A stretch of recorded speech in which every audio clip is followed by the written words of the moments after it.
Jangan lupa subscribe, like, and share. Jumpa lagi dengan channel Black Builder ID.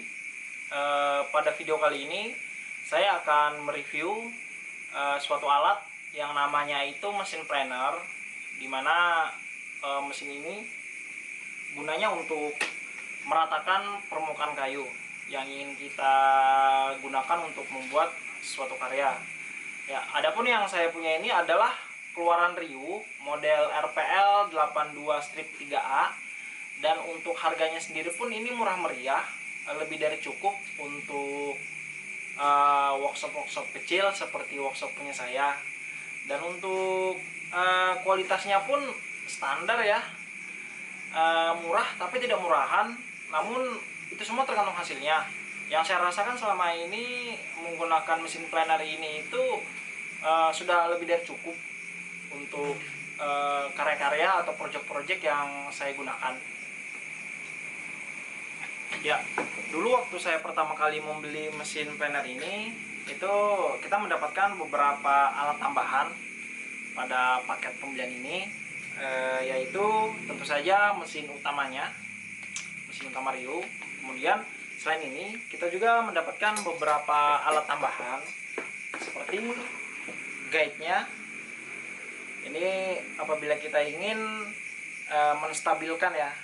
menstabilkan serutan kita dengan menggunakan guide ini. Kemudian kita juga mendapatkan cadangan brush karbon yang dapat kita gunakan apabila brush karbon yang ada saat ini itu sudah aus atau sudah rusak. Kemudian kita juga mendapatkan bonus satu pasang mata serutnya. Kemudian kita juga mendapatkan alat tambahan berupa kunci sebagai bonus. Dan ini ada bantuan untuk guide-nya. Jadi untuk kegunaannya nanti akan saya jelaskan saat praktek penggunaan alat ini. Ya, kemudian untuk bagian-bagian dari mesin serut ini itu dapat kita lihat di sini. Kabelnya ini panjang sekitar 2,5 meter. Jadi cukup mumpuni apabila kita ingin menyerut kayu yang panjang sekitar 2 meter lebih. Kemudian warnanya hijau kombinasi dengan hitam dan abu-abu. Ya, cukup keren untuk ukuran planer murah. Kemudian di sini kita bisa melihat ini adalah knob untuk mengatur kedalaman serut.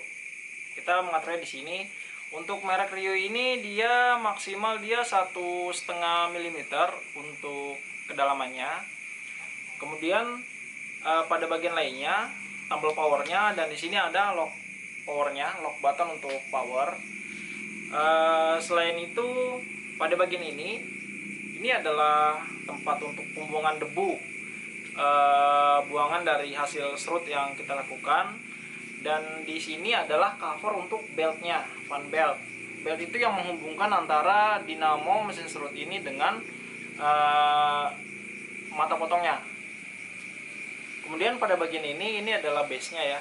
Ini base-nya.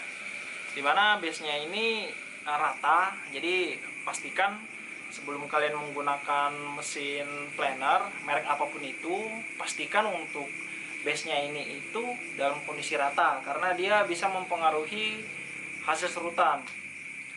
Kemudian selain itu di bagian ini depan ini itu ada untuk knob untuk mengencangkan guide-nya. Jadi guide-nya kan dipasang di sini nih, kemudian dikencangkan menggunakan tambahan ini. Ya, selain itu untuk spesifikasi dari mesin planer ini itu dia membutuhkan listrik 220 volt, dan untuk kecepatan putaran itu 15.000 rpm, dan untuk kebutuhan daya listriknya pun itu 570 watt.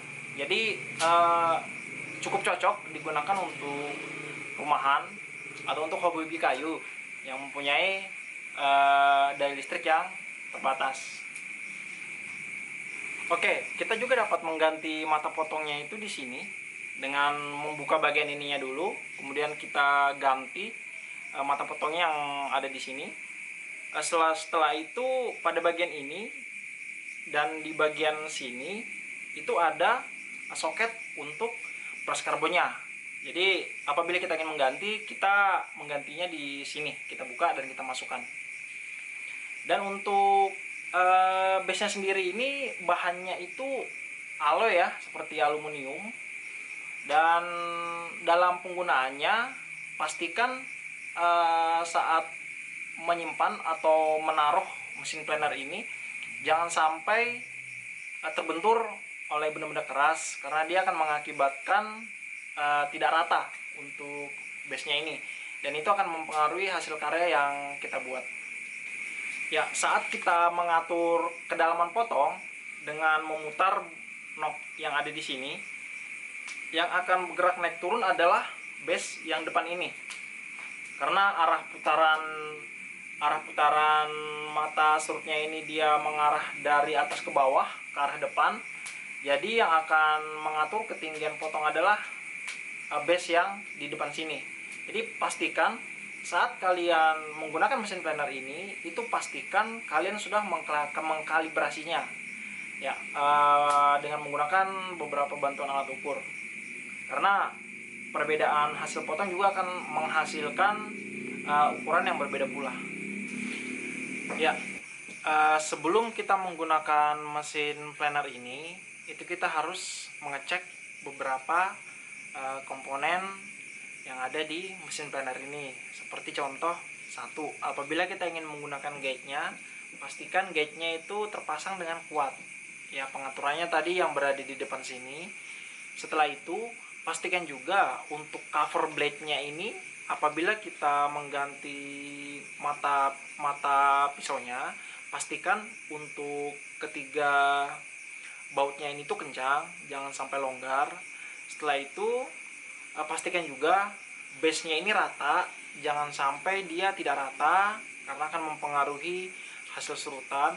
Kemudian pastikan cover belt yang ada di sisi kiri mesin planer ini itu terpasang dengan kuat. Oke, selain itu untuk mengatur kedalaman potongnya, pastikan kedalaman potong yang ingin kita serut itu sesuai dengan yang kita inginkan.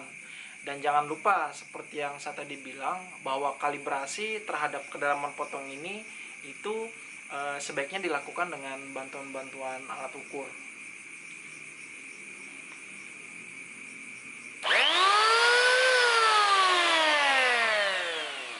Ya, itu tadi suaranya ya, dalam kondisi tidak ada benda kerja, dia maksimal kecepatan bisa 15.000 rpm.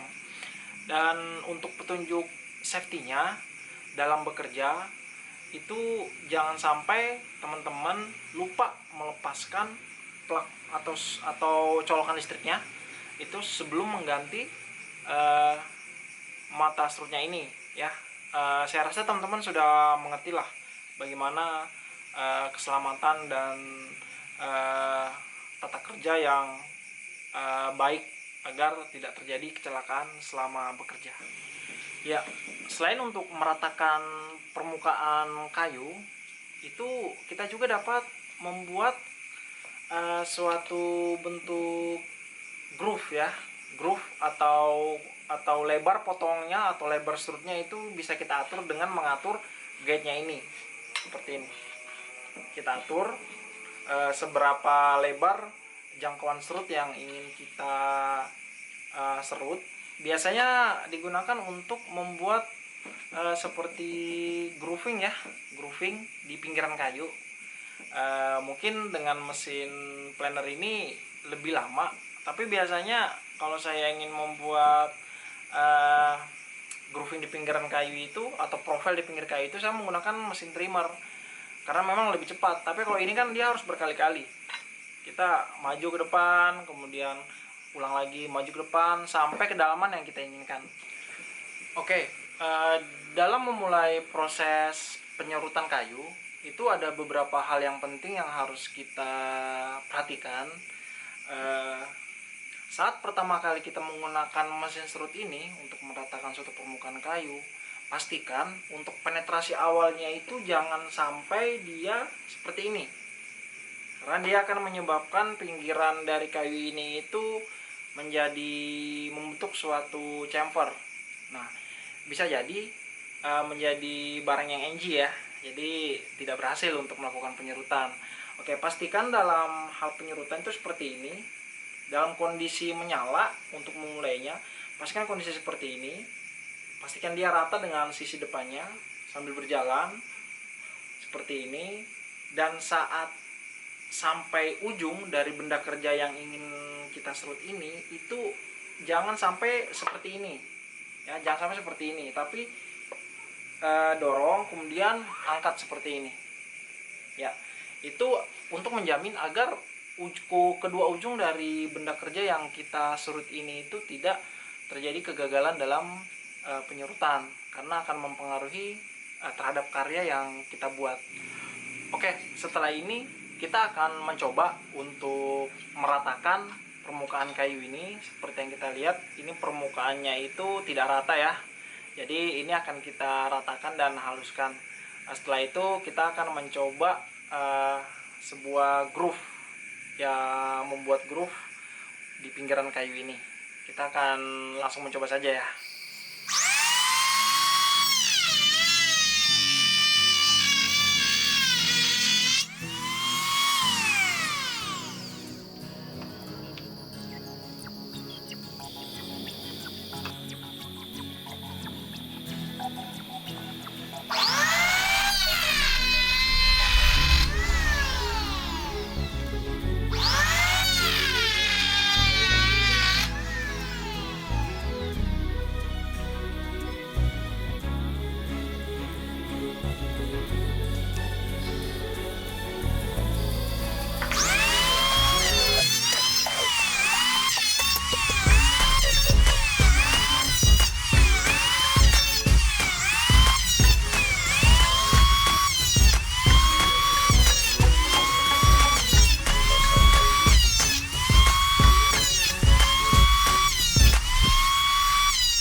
Ya, tadi itu adalah tes percobaan dan sedikit tutorial ya, cara menggunakan mesin serut.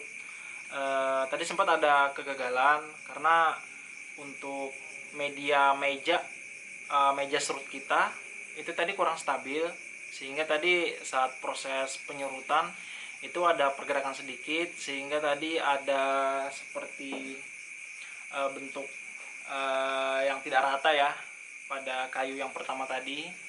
Dan untuk proses penyerutan yang kita lakukan itu juga dipastikan juga untuk meja serutnya itu rata dan ada penahannya, agar benda kerjanya ini pun itu tidak lari kemana-mana karena dapat mempengaruhi hasil serutan.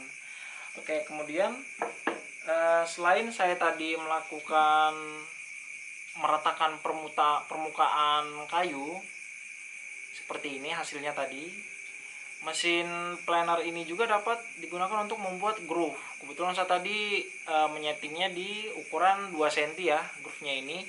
Tadi pada bagian ujung ini saya tadi ada sempat pergerakan ya saat rule-nya itu sudah habis, karena memang untuk panjang gate-nya ini itu terbatas, sehingga saat ini sampai ujung itu tadi sedikit ada pergerakan.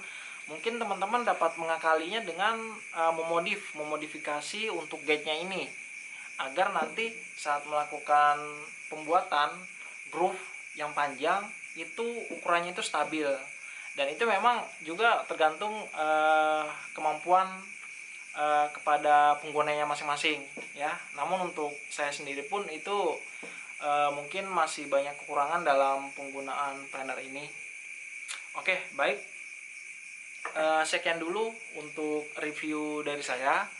Jangan lupa subscribe, like, and share, dan nyalakan lonceng Anda agar tidak ketinggalan dengan video-video kami selanjutnya. Dan saran dan komentar itu saya butuhkan, terutama untuk komentar yang membangun, dan mohon dukungannya untuk youtuber lokal seperti saya ini. Ya, sampai jumpa.